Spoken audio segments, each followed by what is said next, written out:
So, like many of the speakers, I too am an immigrant to Canada. My parents are immigrants to the United States. I've been in Canada for 45 years. I've never doubted at all the rightness of my decision to come to this country. Now, what I want to talk about, and I'm interested that we haven't had any of the other faculty members here talk, is about my international experience teaching, in particular, teaching in China. And I'm calling this It Ain't Easy, teaching leadership where leadership may not be wanted.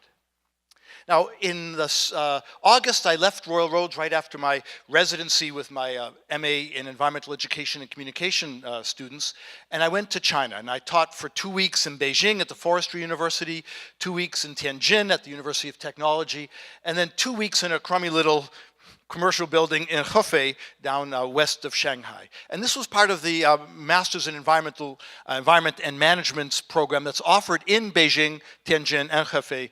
And this was the last course that the students would take, and it was a course on sustainability and leadership.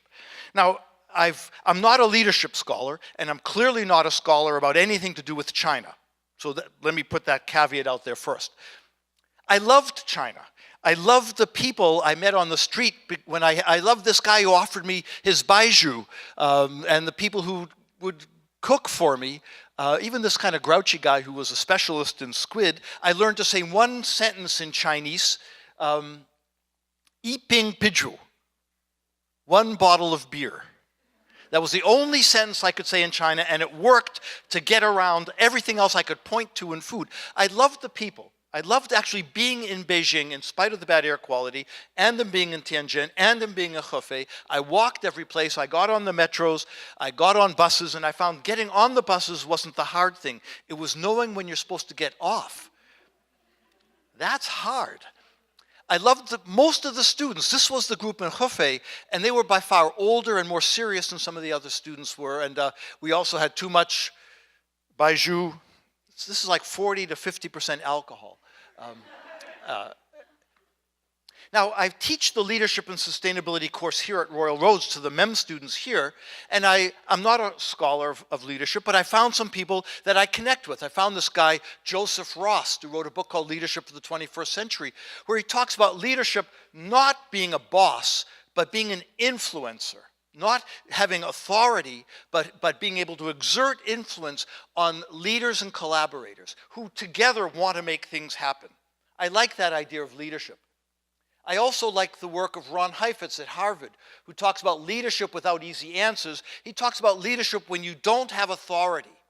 That leadership is about mobilizing and engaging people over folks, you have no authority to mobilize or engage them. I like that idea because I think for many of us, leadership is about mobilizing people that you have no authority over. Now that works for me here in North America. But China is not Canada. And when you look at the work of Geert Hofstede, a Dutch scholar who looks at cultural differences, when you look at China and you look at Canada, they rate really dramatically differently in things like power distance. So power distance is a society's willingness to accept asymmetries in power, that some people should have more power than others. In China, it's very accepted culturally, and in Canada, it's not.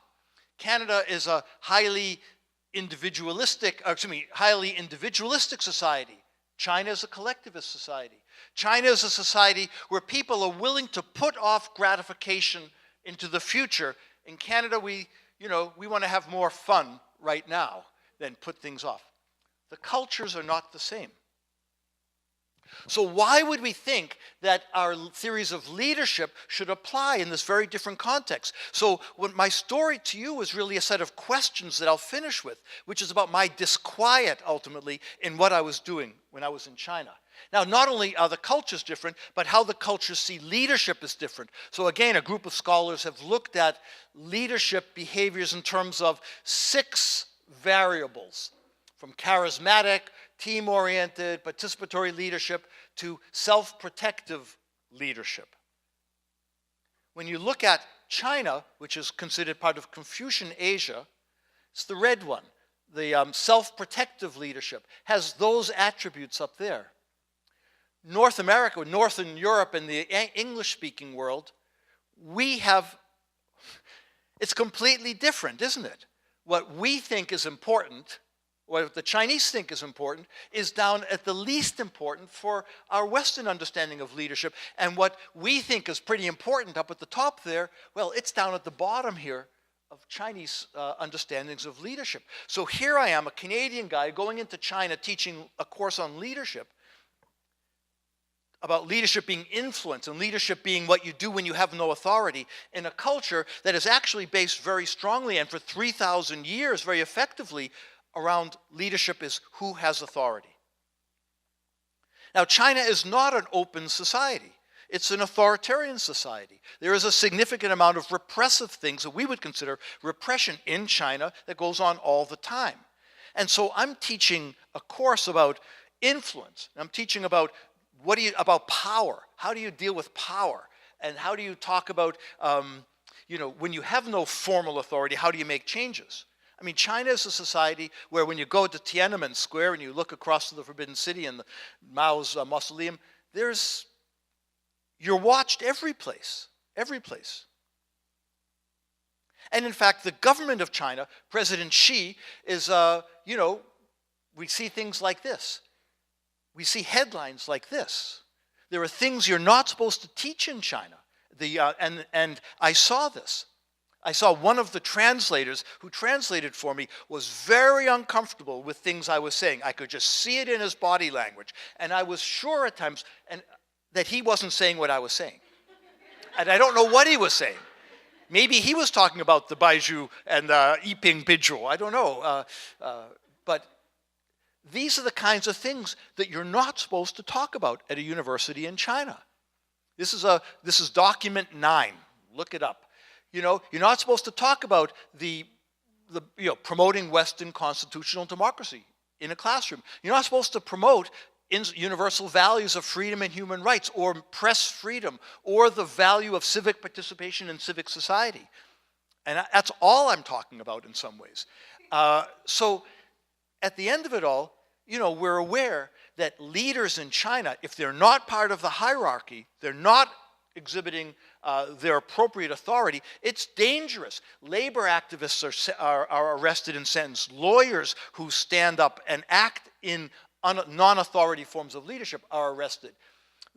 President Xi warns of clique conspiracies and fraud. So at the end of it all, I really wonder whether the people in China who want our program to be taught there really want a leadership philosophy taught that fits our norms in North America, but may go counter to the Chinese norms. I really wonder if I teach in China what I teach in Canada, do I actually put the students at risk? Because China is a surveillance society, and I don't, and maybe even the students don't know actually who's in the class with them. And am I putting them at risk by saying things that should not be said? On the other hand, do I have the right to be culturally inappropriate when teaching in another country? Would it be inappropriate teaching in Stalinist Russia to talk about Western democracy and freedom and civic participation when Stalin might not appreciate that? It might be very inappropriate. Should I censor my teaching to keep in line with the Chinese government's desires? Do I not talk about what I learned was called the 3 T's? You're not supposed to talk about what happened at Tiananmen Square. And the students, for the most part, either don't know about it or they know they're not supposed to know. We're not supposed to talk about Tibet. And we're not supposed to talk about Taiwan. And in fact, out of respect, I guess, I didn't talk about the 3 T's. And yet Tiananmen would be a perfect example of a leadership failure, both on the part of the student movement and on the part of the government. And so to finish then, the question I ask as a teacher is, should I, and maybe even should we as a university, be teaching leadership in China? Thanks.